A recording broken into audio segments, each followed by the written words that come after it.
Biblique, nouveau rendez-vous, communauté chrétienne d'Afrique et d'ailleurs, bonsoir et bienvenue à cette émission qui vous plonge au cœur de la Bible à travers l'analyse d'un sujet. Après l'effort, le réconfort, dit-on. Mais sans effort, certains hommes parviennent à vivre dans le confort. Je veux dire qu'ils utilisent des moyens peu recommandés pour mener une belle vie. Ces moyens illégaux sont légion de nos jours et il y a également des chrétiens qui s'y adonnent. Chrétiens et gain facile, c'est le sujet de cette émission. Pour l'explorer, nous recevons pour vous l'évangéliste Magloire Somakpo. Il est membre du comité départemental de l'Ouémé. Il est également évangéliste sur la paroisse de Djevier. Évangéliste, bonsoir. Bonsoir, monsieur le journaliste. Merci d'avoir accepté notre invitation. C'est notre devoir. Merci de répondre présent à votre invitation. Pour votre disponibilité toujours renouvelée. Merci. Alors, le second invité, c'est Alexandre Arwanto Daho. Il est agent de la police républicaine du Bénin. Bonsoir. Bonsoir, monsieur le journaliste. Je suis vraiment ravi d'être à votre plateau afin de mettre lumière par rapport à ce sujet, à ce thème. Je vous remercie beaucoup. Merci. Merci d'être là. Merci. Alors, il y a également le public qui est là et le public salue les invités et les téléspectateurs.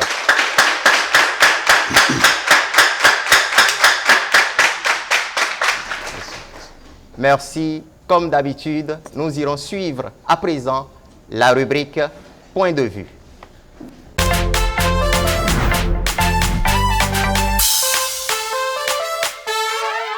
Il est écrit dans Genèse 3, verset 19, que l'homme mangera à la sueur de son front. Normalement, celui qui a vu quelque chose par terre, il peut prendre ça et aller remettre ça à qui appartient, si c'est l'argent, à qui appartient la somme. C'était l'année passée. Ils sont en train de faire le charbon. Et je n'ai pas d'argent pour acheter des sacs. Là, j'ai quitté Gobé pour mon village. Et sur le chemin, j'ai trouvé 12 sacs de charbon. Bon, j'ai ramassé ça. Arrivé à la maison, ma mère a dit je ne dois pas utiliser. Que même si je n'ai pas d'argent, que le Seigneur va m'aider à trouver de l'argent. Et je suis allé déposer ça auprès du chef quartier. Et là, il a cherché celui à qui appartient le sac et il a remis. Bon, déjà, en me basant sur les Saintes Écritures, Dieu a dit que nous mangerons à la sueur de notre front. Donc déjà, faire de la nappe, pour moi, ce n'est pas un travail, ce n'est pas un truc approprié à un enfant de Dieu. Bon, en tout cas, en ce qui me concerne, moi là, peu importe, tu peux même veiller sur ça, ce n'est pas un travail. Parce que déjà, ce que tu as déjà en parlant de ça d'abord, parce que toi, tu leur donnes de faux espoirs. Retour au plateau pour débattre du sujet du jour et nous allons démarrer avec monsieur Alexandre Arwanto Daho. Qu'appelle-t-on gain facile? Bon, à ma propre compréhension, le gain facile, c'est tout à fait un travail que l'on conçoit de façon libre, c'est-à-dire qui n'a pas de sens, selon moi. Mais au fait, si j'allais aborder dans ce sens-là, j'ai un peu de la peine par rapport aux thématiques, au thème qui a été mis en place.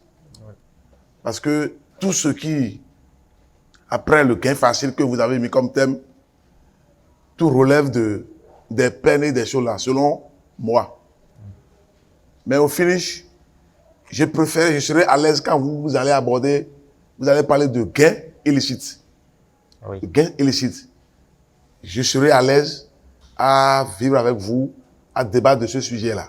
Mais gain facile, selon mon humble avis, je ne me retrouve pas beaucoup dans cela. Merci. Merci. La thématique du gain facile, ça renvoie effectivement au gain illicite. Et c'est un thème, c'est l'expression le plus accessible aujourd'hui quand on parle de ces moyens illicites, comme vous le dites. Alors, évangéliste Magloire Somapo, pour vous, qu'appelle-t-on gain facile? Bon, le gain facile, c'est composé de deux mots. Oui. Il a le gain Oui. et puis facile. Oui. Qu'est-ce que c'est que le gain? Le gain, c'est ce qu'on obtient après un travail. Maintenant, facile. L'appréciation du thème facile est relatif. Parce que ce que l'autre apprécie de facile, l'autre peut l'apprécier de difficile.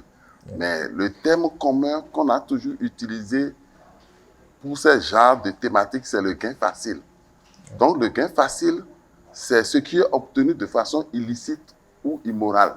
C'est-à-dire sans effort. Oui, sans effort, et c'est immoral. Voilà. Et c'est illicite, c'est condamné par la loi. Voilà.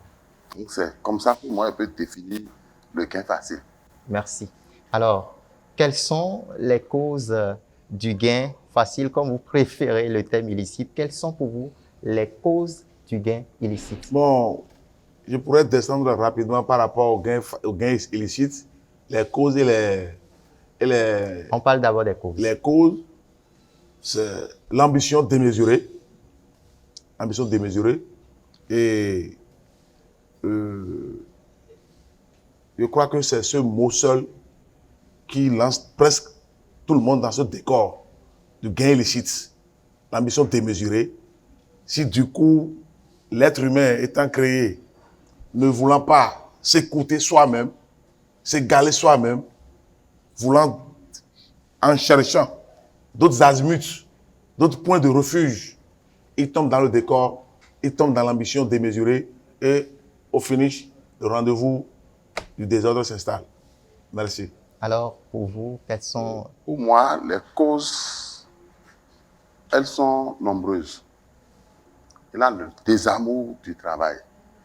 On n'aime plus travailler. Le désamour du travail. Il y a la paresse. Et comme il a dit, l'ambition démesurée, vouloir de tout et tout de suite. Je veux tout avoir et tout de suite. Donc je suis obligé de tomber dans les travers. L'amour de l'argent.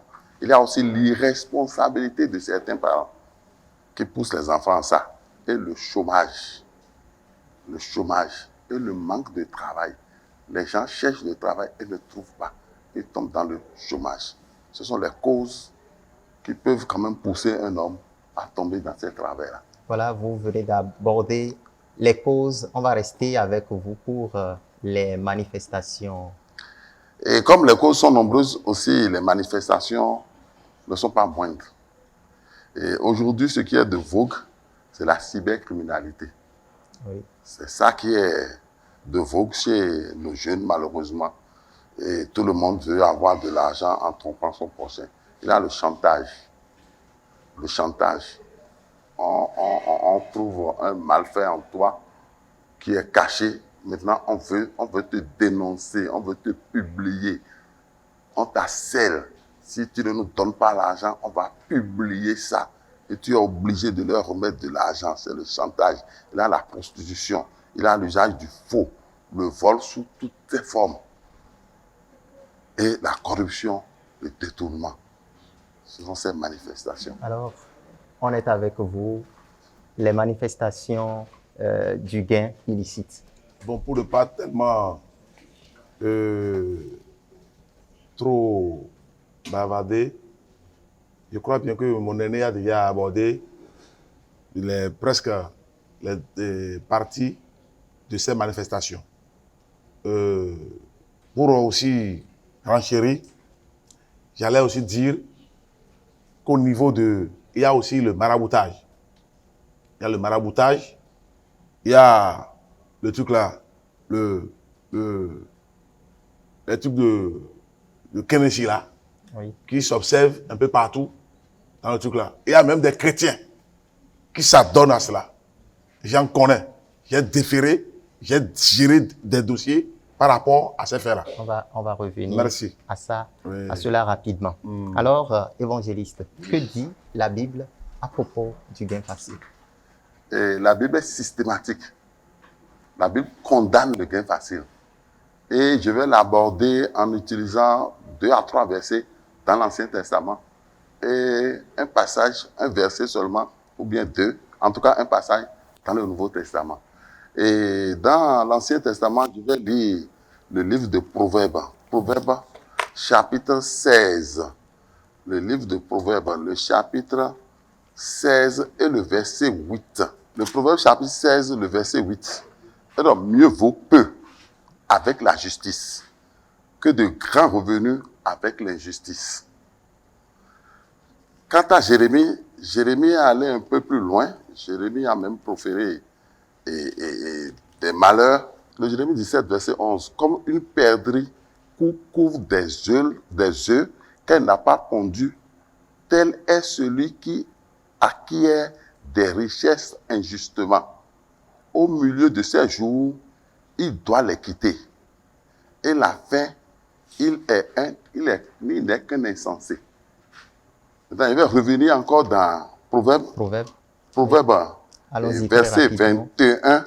Oui. Oui, Proverbe, verset 21, le verset 6. Le chapitre 21. Le chapitre 21, le verset 6. Il nous dit quoi? Des trésors acquis par une langue mensongère sont une vanité fugitive et l'avant-coureur de la mort. Donc, la Bible condamne ça de façon systématique. Je reviendrai au Nouveau Testament, parce qu'aujourd'hui, quand les gens sont un peu coincés dans l'Ancien Testament, Oui. ils vous disent que bon, ça là, c'est déjà du passé, l'ancienne alliance. que c'est l'ancienne alliance, on n'a plus rien à foutre avec ça. Mais le prophète Jean-Baptiste a été clair. Le prophète Jean-Baptiste aussi, quand il baptisait les gens, et beaucoup sont allés vers lui. Oui. Et surtout, les publics. hommes des corps habillés sont allés vers lui et ils lui ont posé la question, nous, que devons-nous faire? Et il a été aussi systématique avec eux. Et il n'a pas marchandé ses mots. Il dit, il leur répondit, n'exigez rien au-delà de ce qui vous a été ordonné. Des soldats aussi lui demandèrent, et nous, que devons-nous faire? Il leur répondit, ne commettez ni extorsion ni fraude envers personne et contentez-vous de votre solde. Alors, vous abordez l'aspect de la corruption. J'ai vu également un autre aspect du détournement. Oui. Alors, aujourd'hui, il y a un phénomène qui prend de l'ampleur. C'est celui de la cybercriminalité. La narque sous toutes ses formes. Alors, je voudrais qu'on s'appesantisse un peu sur ce phénomène-là pour que vous nous parliez du regard, c'est-à-dire de la loi par rapport à ce phénomène. La loi condamne fortement ces genres de pratiques de la cybercriminalité. Et j'en profite de cette émission pour prouver au monde entier que, selon les classifications des infractions, je puisse dire que nous avions 3 étapes. Oui. Il y a d'abord les contraventions. Oui. Il y a secondo, il y a le délit. Qu'est-ce que vous appelez contravention? Contravention, c'est les peines de police telles que excès de vitesse et par rapport mal garé, les véhicules et autres, là, le stationnement, oui, en chose là, de ces trucs-là, oui, c'est des contraventions. Oui, on parle c'est des peines d'amende, on les appelle peines de police. Oui. Maintenant, les délits, voilà. Les délits, ça fait partie des fautes graves qui n'ont pas porté atteinte à la vie humaine, c'est-à-dire à l'assassinat, au meurtre. Mais ces peines font de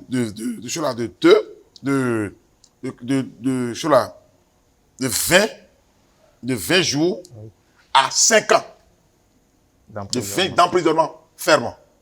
Bon, le juge peut avoir donné ces trucs-là au cours de cela. Mais c'est là, le délit est limité à 5 ans. Mais au niveau des crimes, ça peut aller jusqu'à 30 ans.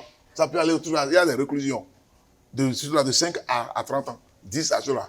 Donc voilà la différence de ces trucs-là. Mais au niveau de la rubrique de la cybercriminalité et au niveau de notre juridiction actuelle, Il y a la CRIET qui est la Cour de la répression Oui. des infractions économiques et du terrorisme, Oui. qui d'office s'en charge de la cybercriminalité.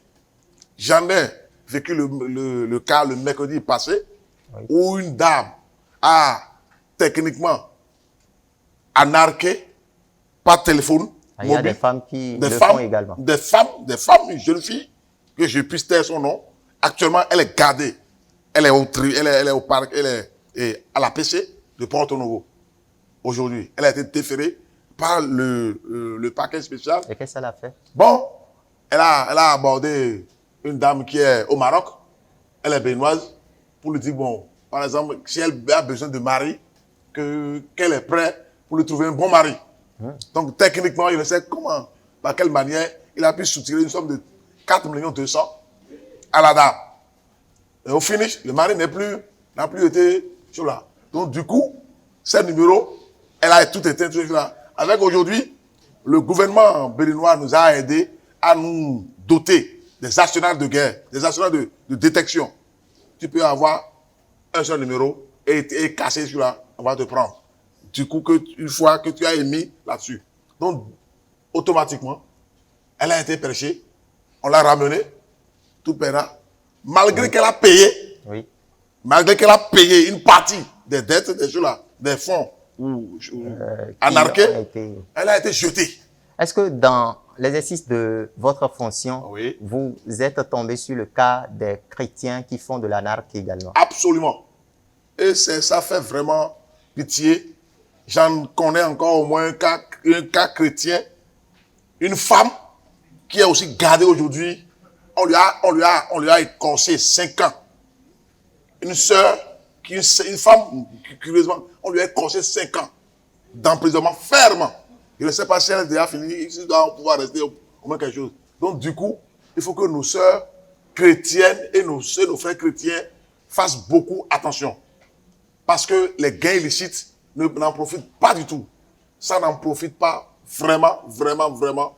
Et il faut que nous rentrions en nous-mêmes. Les exemples sont légion. Hein. Il y a de ces gens-là qui entrent dans votre boîte de messagerie, qui vous envoient des messages également pour pirater votre compte et après demander de l'argent à vos connaissances. Il y a beaucoup de cas. Alors, le commissaire a abordé un aspect qui est vraiment très touchant. Il parle des chrétiens qui sont également coupables d'actes de cybercriminalité. Alors, comment expliquer le fait que les chrétiens qui devraient normalement être des modèles pour la société s'adonnent à ces pratiques-là? Merci, monsieur le journaliste. Mais qui appelle-t-on chrétien? Nous devons partir de là. Parce que tous ceux qui fréquentent une paroisse, une église, sont-ils tous chrétiens? Non. Parce que des chrétiens, c'est celui qui est né de nouveau. Parce que le mot chrétien est sorti pour la première fois dans les Actes des Apôtres. Et c'est des gens qui marchaient sur les pas de Jésus-Christ au point où la communauté dans laquelle ils vivaient était obligée de les appeler petits Christ. D'où le nom chrétien. Et c'est dommage. Parce que ces frères et sœurs nous côtoient. Et quand ils tombent dans ces pièges-là, ça fait mal. À qui la faute? Est-ce aux parents ou bien est-ce aux hommes de Dieu qui devraient également accompagner l'éducation? Je dirais les deux. Je vais démontrer. Les parents. Moi, je connais un jeune. Il est en prison maintenant. Et il doit faire 5 ans. Quand on a commencé par voir les signes avec lui, on a alerté. On a appelé son papa. On dit, ton enfant, avec son âge, il est encore en terminale, il a un PC. Rapidement, avant de quitter la terminale pour aller à l'université, on le retrouve sur une moto. On dit, où est-ce qu'il trouve tout ça là? Le jour où on l'a arrêté, bon, c'est d'autres qui l'ont dénoncé parce que sa manière de vivre était exagérée. Où est-ce qu'il a trouvé tout ça là? On a vécu un autre cas. Dès que le commissaire est rentré dans la chambre de ce chrétien-là, il lui a demandé tout ce que tu as exposé là. Tu es étudiant et tu as tout ça là déjà. Où est-ce que tu as trouvé l'argent? Ils ont leur système. Dès qu'ils ont pris son portable, ils ont branché leur appareil. Tout ce qu'il a volé là, ça a défilé. Tous ceux qui sont allés intervenir, tout ça là, dès que le commissaire a montré ça, Tout le monde a fait marche arrière. C'est un frère en Christ. Une sœur en Christ que nous, on a voulu défendre. On a vu le commissaire nous a dit, attention, ce jeu-là, moi je savais que vous allez venir intervenir. Mais reculez, parce que je te dois de l'argent. Quand je te dois de l'argent, comment je peux encore te passer de l'argent? Je ne sais pas si vous suivez. Je suis. Le commissaire nous a dit, tu me dois de l'argent et tu me passes encore de l'argent. Tu devais me payer une partie de mon argent, Oui. mais tu me passes encore de l'argent. Que lui, il a déjà saisi le procureur, que c'est de l'arnaque. Si nous amenons de l'argent et que nous payons, les deux vont sortir et iront se le partager. Le commissaire nous a éclairé, on a été obligé de faire demi-tour. Et c'est une sœur en Christ. Nous allons revenir très rapidement sur ce plateau, mais c'est l'heure d'aller prendre quelques questions au niveau du public. Alors, bonsoir monsieur, Bonsoir, monsieur le journaliste. veuillez vous présenter. Moi, je m'appelle Farongo Romain. Parlant de gains faciles, pourquoi ce sont les jeunes qui pratiquent cette et Qui s'adonne à cette pratique. s'adonnent à cette pratique? Et comment faire pour l'éradiquer dans notre communauté, surtout au Bénin ici? Merci. Alors, on va démarrer avec vous, cher évangéliste. Sans problème. Et il a parlé des jeunes. Oui, Ce ne sont pas les jeunes seuls. Ce ne sont pas les jeunes seuls. Et l'éradiquer serait difficile, voire impossible. On peut freiner ça. On peut poser des actes pour freiner ça.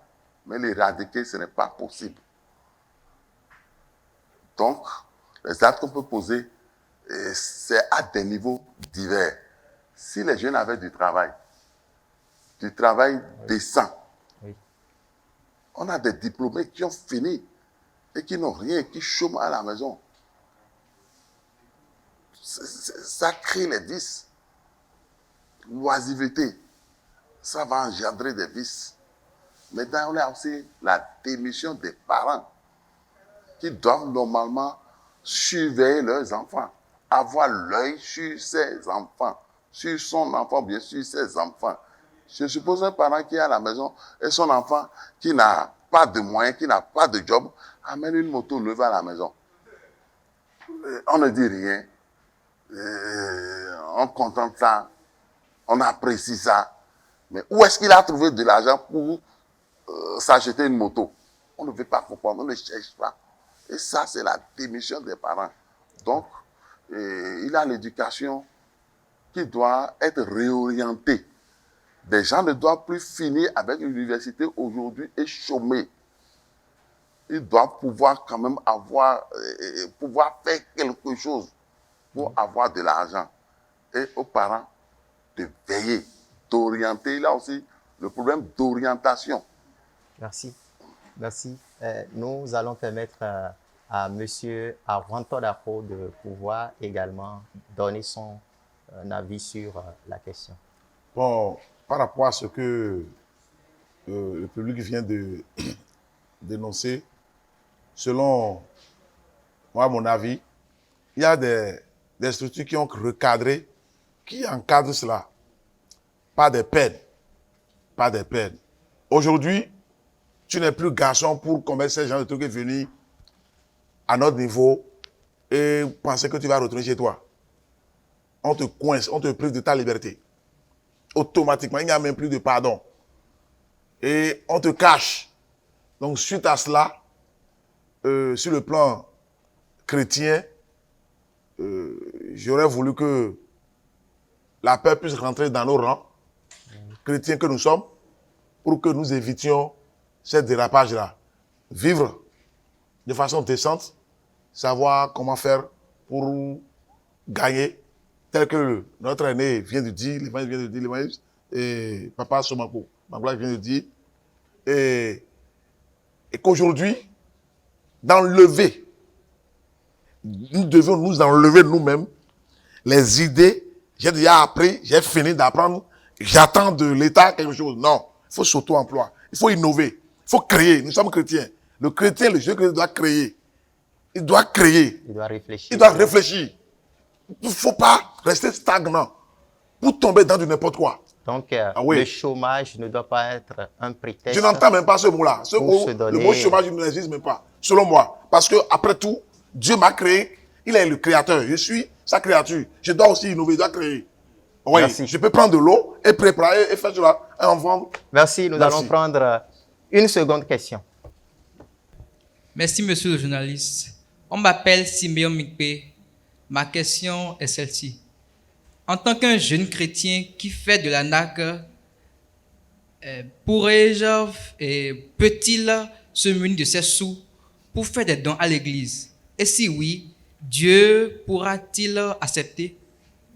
Alors, évangéliste, on commence par vous.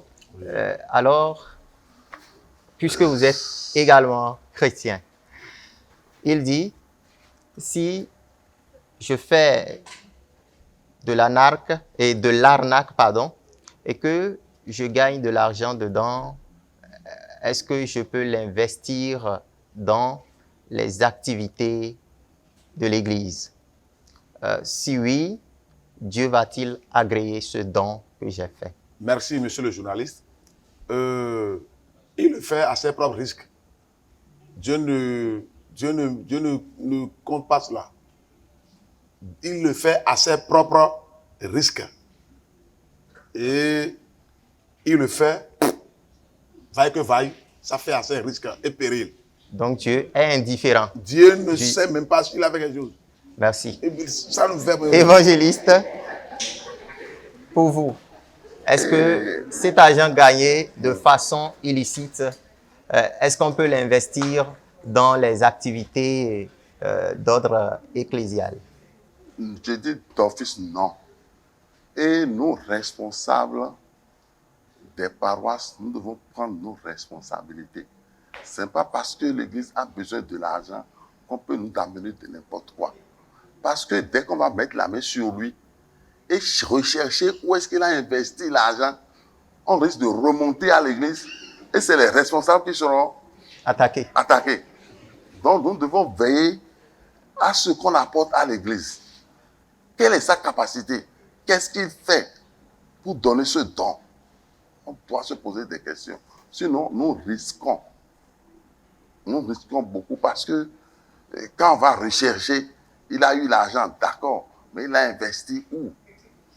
Merci, merci, merci, chers invités. Merci pour tous ces éclaircissements que vous avez apportés, pour votre analyse, pour vos analyses. Alors, nous allons vous permettre de dire votre mot de la fin. Bon, mon mot de la fin, ce n'est qu'un remerciement. Je voudrais juste remercier l'URH TV avec ses membres, le directeur du URH TV et les chers journalistes, les techniciens, je les remercie. Je demande à l'Éternel Tout-Puissant de les fortifier davantage et qu'il les épargne des gains illicites aussi et qu'ils soient vraiment des faiseurs de leçons. Que le Seigneur vous bénisse. Amen. Évangéliste. Moi, je vais me retourner encore vers la jeunesse parce que c'est l'espoir de demain. Et je vais leur citer l'apôtre Paul. On peut commencer tout petitement et grandir demain. Il faut toujours avoir de l'espoir et fonder sa foi sur Christ. Car quand on fonde sa foi sur Christ, avec ce qu'on nous donne comme l'étude biblique, nous ne devons pas perdre courage. On peut partir de rien et devenir grand demain. Merci. On peut partir de rien et devenir grand demain. Quand vous prenez de l'argent chez un frère ou une sœur en Christ pour lui rendre un service et que vous ne le faites pas ou que vous disparaissez, n'est-ce pas là une autre forme d'arnaque? Nous allons revenir sur le sujet du jour dans un autre numéro. J'ai été habillé par Christ Fashion. Il est à Rouerbeau. Mesdames et messieurs, merci de nous avoir suivis bibliquement votre.